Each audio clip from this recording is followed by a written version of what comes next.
All right. Hello, everybody. I hope you all are doing well. This is the NBA Tournament Strategy Show where, we talk about last night's slate, talk about what went well, what might not have gone as well, and then we talk about um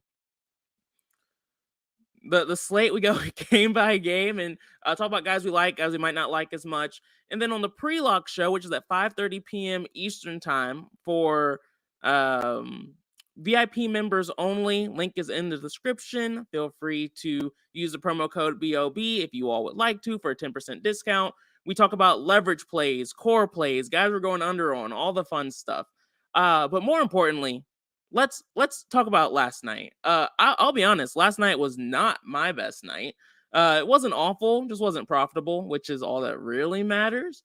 But we did have DFS Army member Cully Poston get second place in the in the $125,000 contest. He won $50,000. Congrats to him.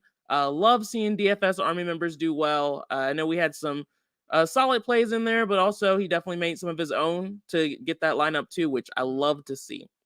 This was the $100,000 winning contest from last night. This was the lineup that won. It's a pretty interesting line. Damian Lillard, full transparency, I was fine with him. I liked him, but didn't really move the needle for me too much. There were some other studs that I liked more, but obviously that didn't pan out. But I had exposure to Lillard. Wish I had more. Burks was a core play for me. That worked out. Cam Reddish was a core play for me. That worked out. Marvin Bagley was a core play. Didn't really work out, but he made the nuts lineup. So, I mean, tomato, I don't know. Mike Muscala, I increased exposure to once I saw he was starting. He did fine. He was just a 3,300 guy that did enough to make the nuts line. Tyrese Halliburton was not a leverage play of mine, but Upper Slad, another one of the DFS Army coaches, had him as a leverage play. He had that in the Discord. So if you were trailing him, you definitely had some nice exposure to him there. Jaylen Brown, we forced exposure to because I had FOMO.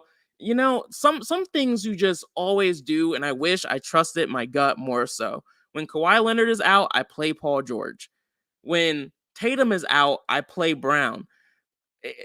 His ownership worried me a little bit, so I didn't want to make him a leverage play, but we did have a 10% min on him, which was fine. Helped me stay alive throughout the night, but wish I would have doubled down on that philosophy.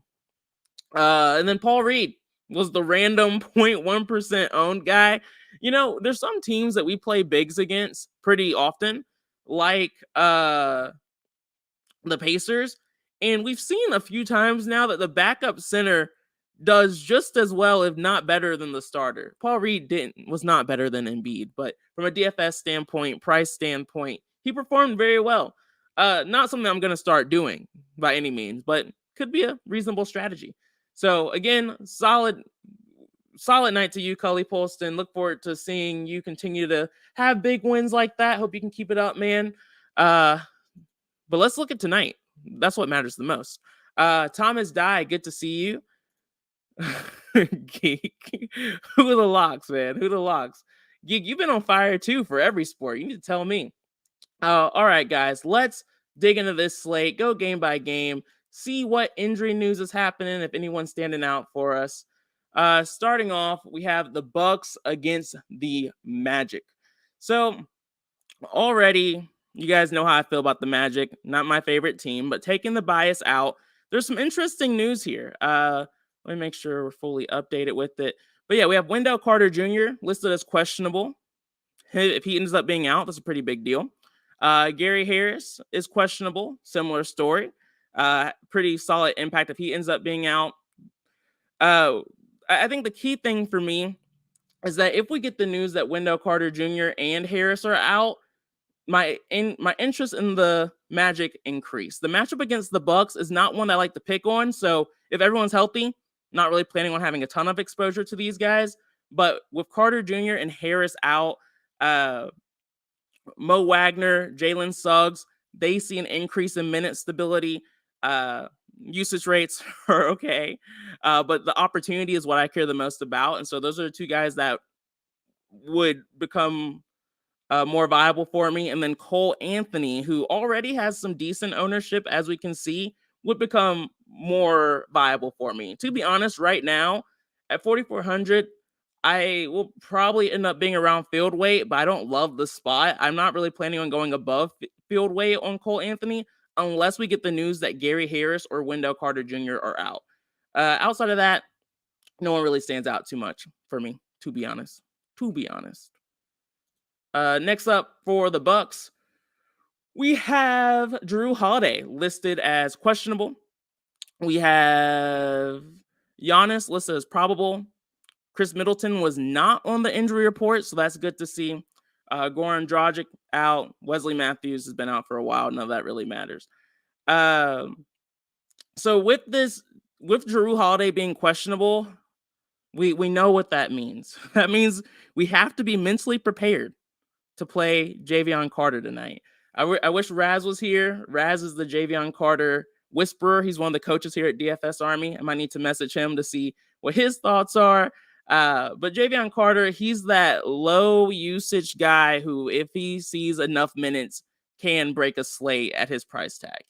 Again, not a guy that you're jumping up and down to play, but if Jrue Holiday is out, he's a more viable play for me. Similar story, if Jrue Holiday is out, I'm more open to taking shots on guys like Chris Middleton. My interest in Giannis increases.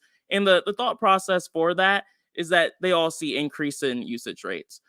So if Jrue's out, Giannis, Middleton, even Lopez are just more viable plays than they were previously.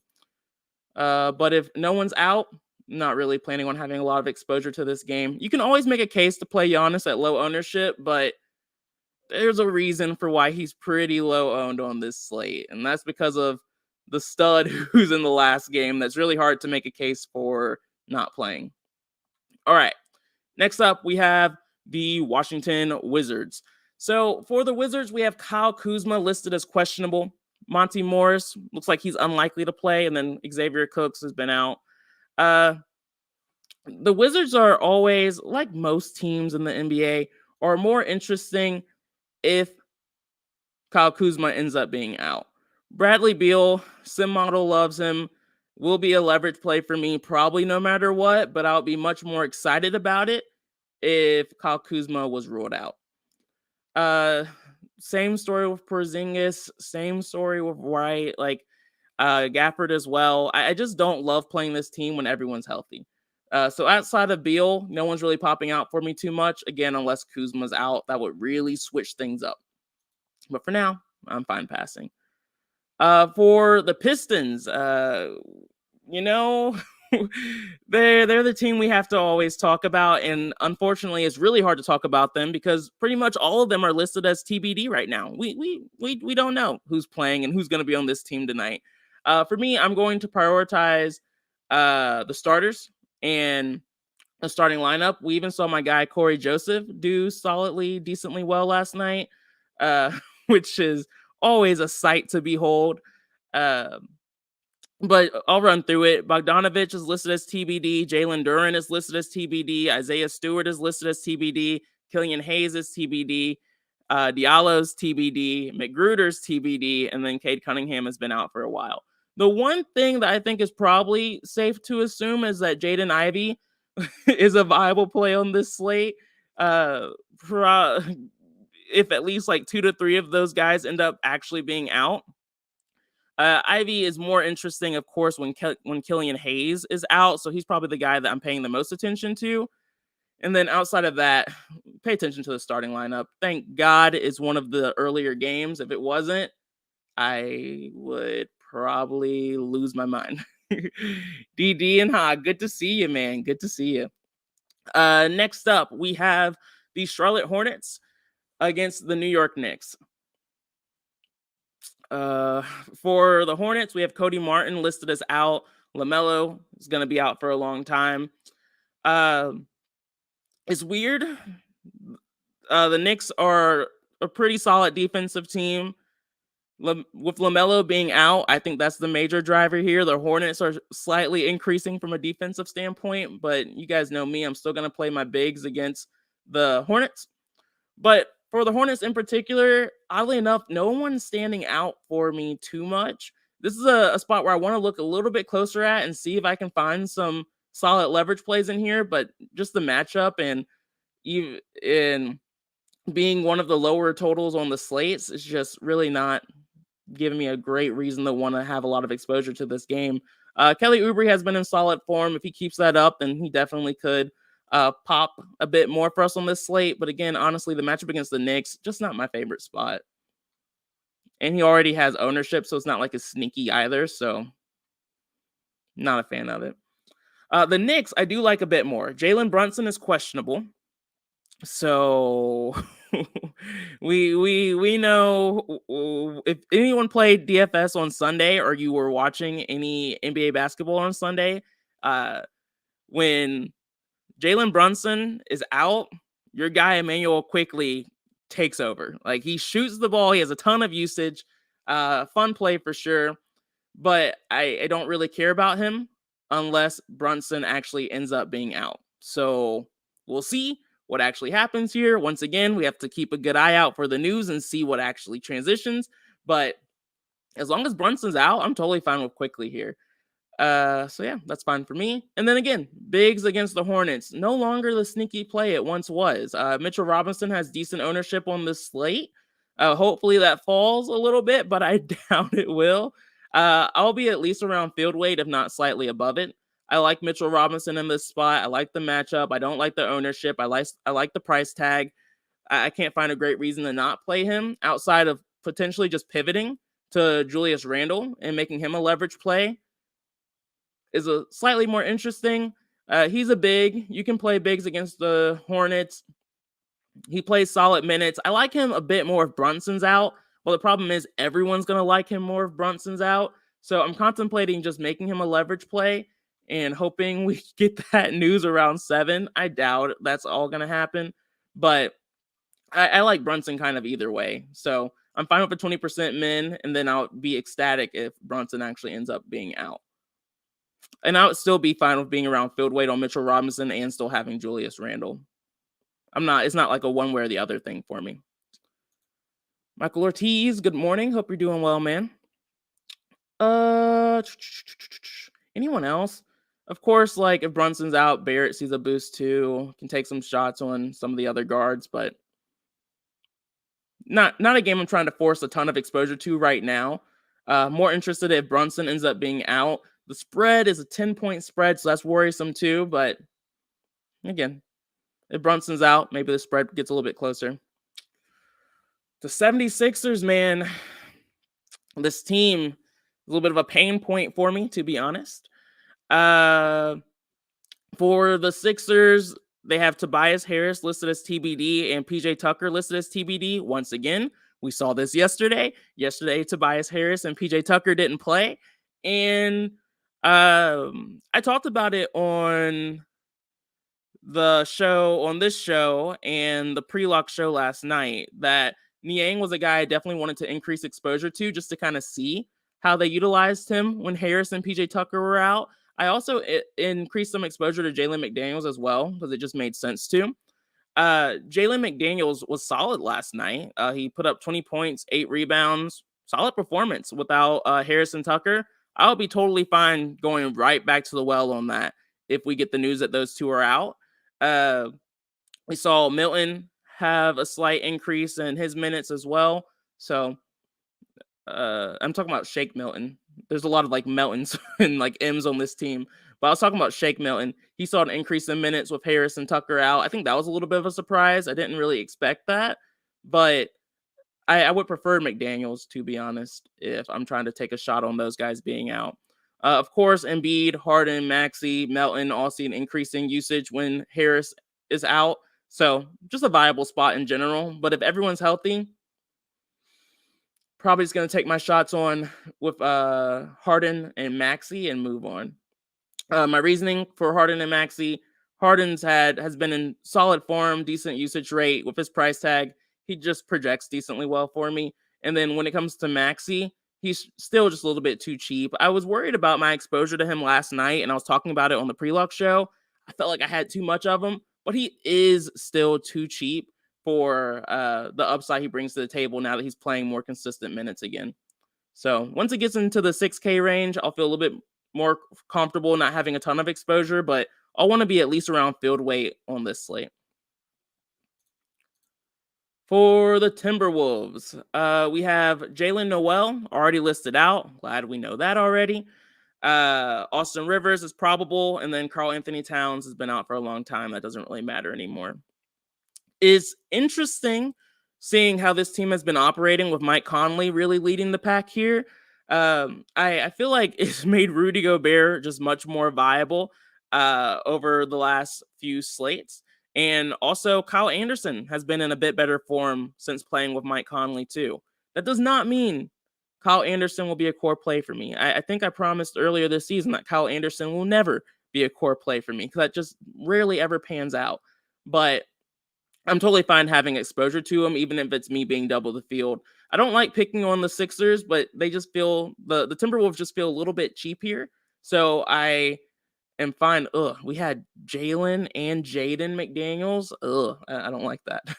But I do think they're both viable plays on this slate. And if we don't get any injury news and we don't get better value on this slate, I think they're viable plays. So definitely going to be in my player pool. Mike Conley, I hope he gets a little bit cheaper and is in a softer matchup before I take a shot on him. For Anthony Edwards, let's see what the sim model thinks about him. I doubt it's a gigantic fan, but it likes him enough. Okay. 0.3%, as you can see here, in comparison to the other guys in his price range, just stands out a bit.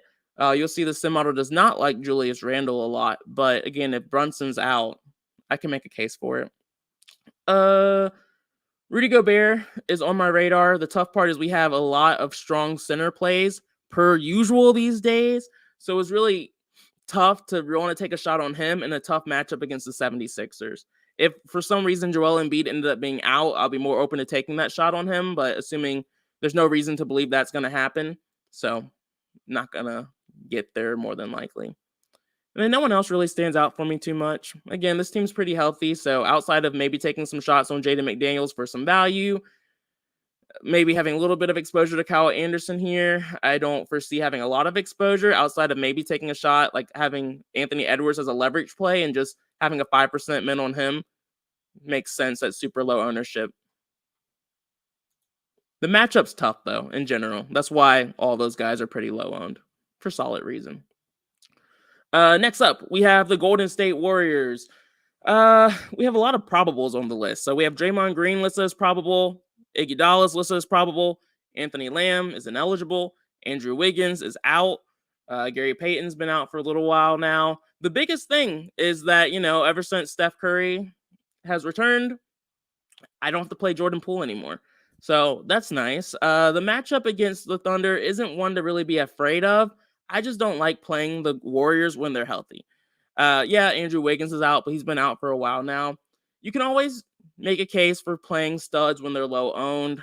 Curry, as of right now, is not really one that's on my radar, but could change as the day progresses. Give me a second, guys.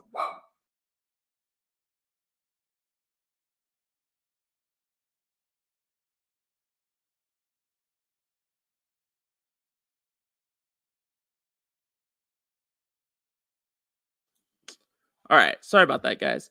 But yeah, DiVincenzo is popping as a solid value play replacement as well.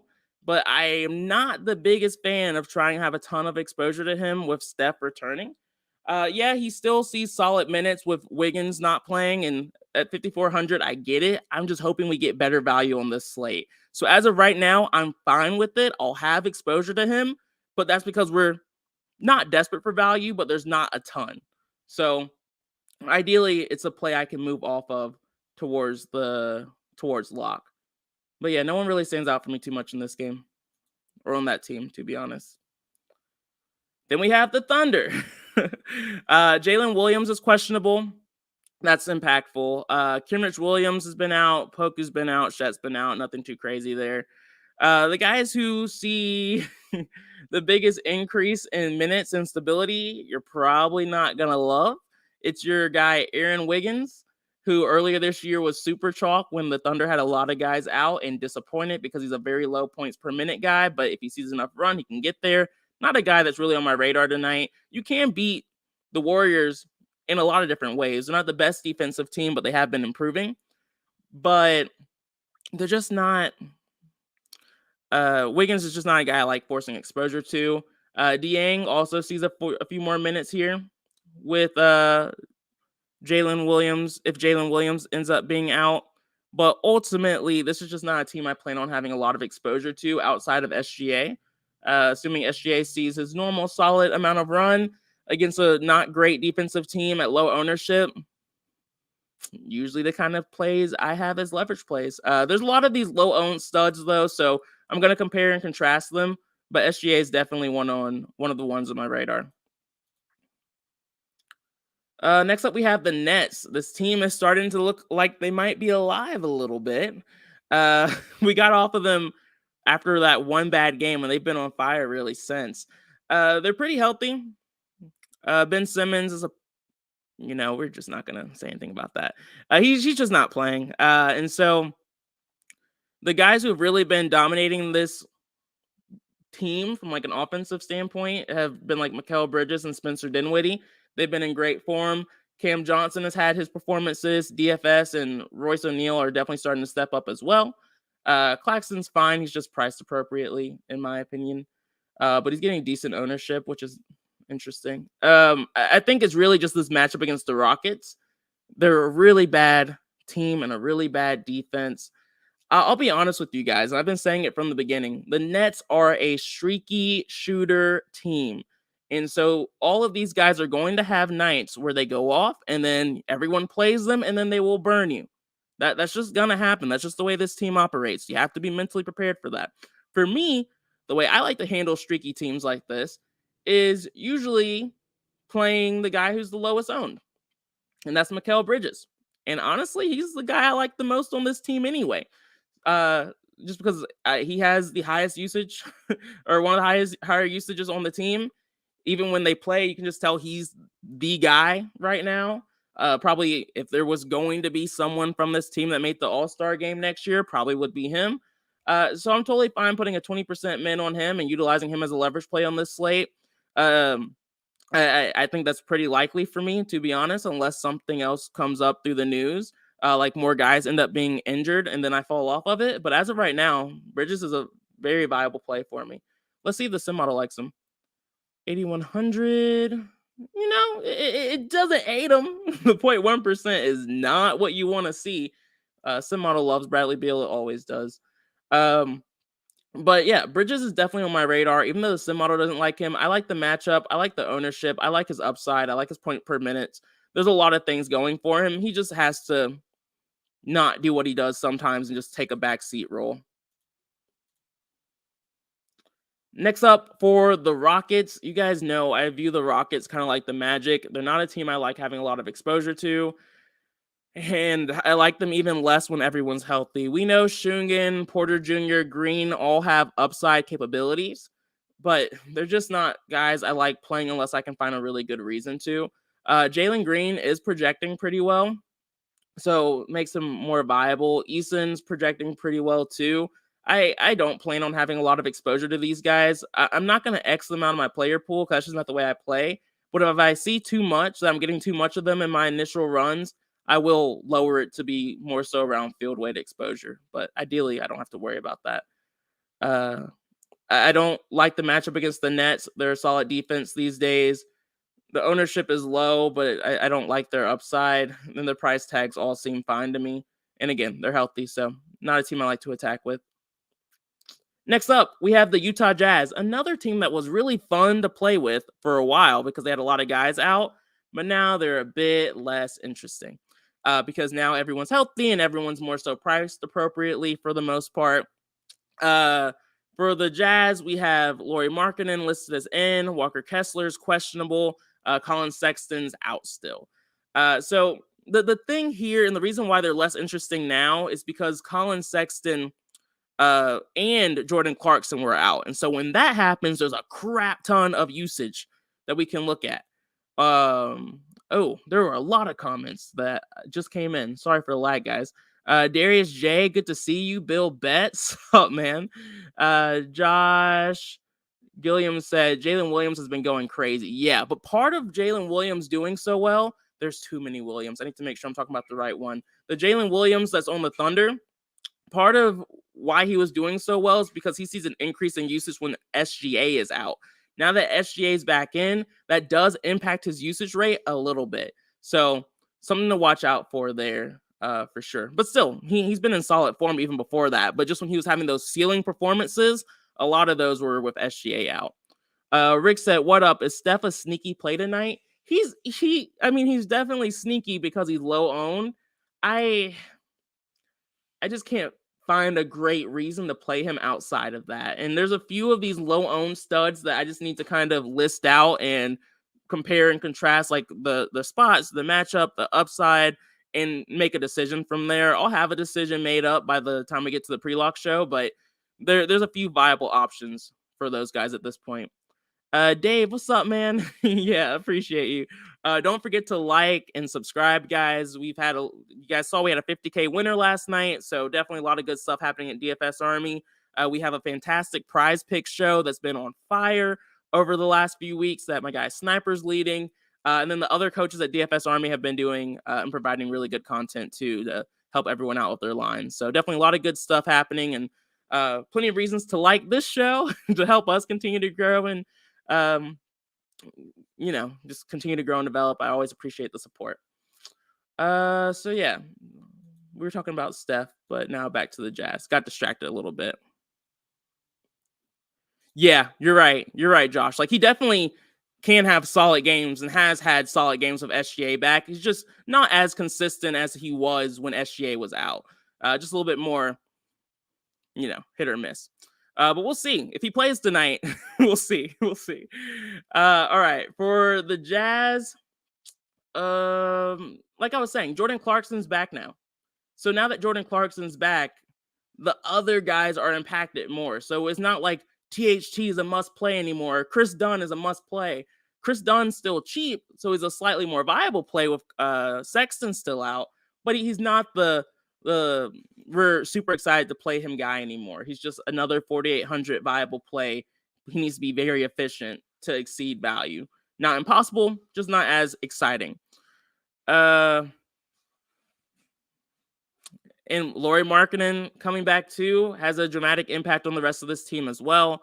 But honestly, guys, against the Mavericks, a team that plays at a very slow pace, I am just not a huge fan of forcing exposure to this team unless, as of right now, I just don't see anything that's standing out for me too much. Oh, God. Toga, thank you for letting me know that. I need to confirm it to see if it's true. God, that really switches things up. And this, hopefully you guys understand why I'm always... I don't like to tell you guys, yeah, this is exactly what I'm doing tonight, because so much changes in a given slate that I feel like anyone who's doing that to you is just lying, because so much changes for me. Sometimes like 20 minutes before lock, holy crap, you're right. Jrue Holiday and Giannis are out. You know what that means, guys? It's a Chris Middleton night. We'll go back to that game if time allows. We're already running a little over. But all right, next up we have the Memphis Grizzlies. I feel like I've been saying I'm not high on Doncic ever since Kyrie has been back, but Luka's still been doing it. He's still been fine. His usage rate and a lot of other statistics are decreasing, but he's still getting there from a DFS standpoint. To be honest with you guys, kind of similar to the way I've been. He's not someone that I plan on forcing exposure to, but if he shows up in some of my lines, I'm fine with it. Maxi Kleber and JaVale McGee are questionable. So those are two bigs that by themselves don't really make a huge difference.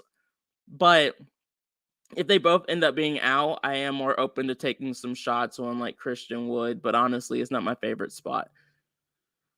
I want to find a reason to play Kyrie. I just haven't been able to find a good reason, so I doubt I'll be doing that today. Unless Luka was out or something weird like that happened. There's just not a great reason for it. It looks like Josh Green is projecting decently well. Honestly, I doubt I'll have too much of that unless there's some injuries that happen or some guys end up being out. That game just isn't a game I plan on having a ton of exposure to. It is the game with the second highest total, so might need to reevaluate that. But the spread is pretty large. I feel like everyone's priced pretty well. Tim Hardaway Jr. finally had a solid game a couple nights ago. He was a leverage play for me for too long. He's just one of those guys that can go off when his shot's falling. It's a little tough to predict. When his shot's not falling, he's a very low points per minute guy. Just usually not worth it. Christian Wood just isn't seeing enough minutes. But like I said, if some of the bigs end up being out and there's a reason for why he might see increased run, I'll be open to it, but it's probably still not a spot I plan on forcing a ton of exposure to.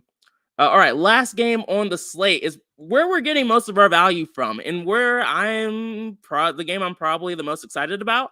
For the Grizzlies, we have Jake LaRavia, questionable. Vince Williams is out. Ja Morant is out for obvious reasons that you guys probably know about already. We won't get into it. Brandon Clark is out. Steven Adams is out. This team is missing guys. I know a slate or so ago, like guys like Roddy, Luke Kennard, John Concher were popping a good bit, but Dylan Brooks is returning from his suspension. So they're not as viable as they were before. The guys who lead the team in usage with Ja Morant out are Desmond Bane, Dylan Brooks, and Jaren Jackson Jr. You all who have been around for a while know that I can't stand Dylan Brooks. I hate playing Dylan Brooks so much because he disappoints us a lot because he's a low points per minute guy. But at 4,200, seeing 30 plus minutes, being a pretty big part of the offense, if his shot falls, he won't stop shooting. It's hard for me to make a case against him tonight. Tyus Jones is almost an auto lock. He'll be starting here with Ja Morant out. Geek asks, who are the locks tonight? You can pretty much lock in Tyus Jones. Xavier Tillman projects well. He's seeing solid minutes these days. Desmond Bane doesn't project as well, but has decent ownership. He has the highest usage rate on this team when Ja Morant is out. He's going to be viable for me. And then you're probably like, are you going to play all the Memphis Grizzlies starters? And the answer is yes, I am. And Jaren Jackson Jr. is the lowest owned Memphis Grizzly. I've been playing bigs against the Lakers all year. That's not going to stop now. I love this team tonight. Granted, I might have to mitigate or like rebalance my exposure a little bit based off of the Bucks value on the slate. But I still plan on being very, very heavy to this team. And I kind of like it more if their ownership goes even lower. So sign me up. Next team we have are the Lakers. The only thing that matters here is that LeBron James is still out. D'Angelo Russell is questionable, but if I had to guess, he'll probably play. If Russell's out, then we can definitely go back to considering guys like Schroeder and Beasley. But I think even that would be getting too cute with some of the value we should have from the Bucks and Memphis teams. But if you want pivots off of that value, then you can probably still consider Schroeder and Beasley if Russell ends up being out. But if Russell plays, I don't have a lot of interest. I do like Anthony Davis.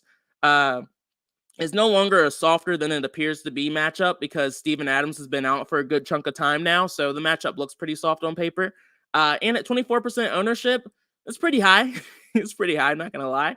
Hopefully it decreases a little bit it'll probably increase with more Bucks value. But would love for that ownership to go somewhere else. But I love Anthony Davis. He has the highest usage rate on this team and throughout the league over the last few games with LeBron James out. And so totally fine having plenty of exposure to Anthony Davis. He's probably my favorite stud on the slate tonight. All right, let's look at this Bucks team before we close out here. Let's see what everyone's saying.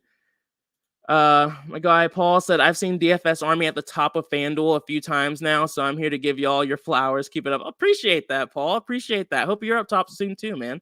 Keep it up. Keep it up. DFS can be a grind. It can definitely be a grind. Middleton is a damn lock now. I mean, you're not wrong. You're not wrong. At 6,400, it's gonna be really hard to find a reason to not play him.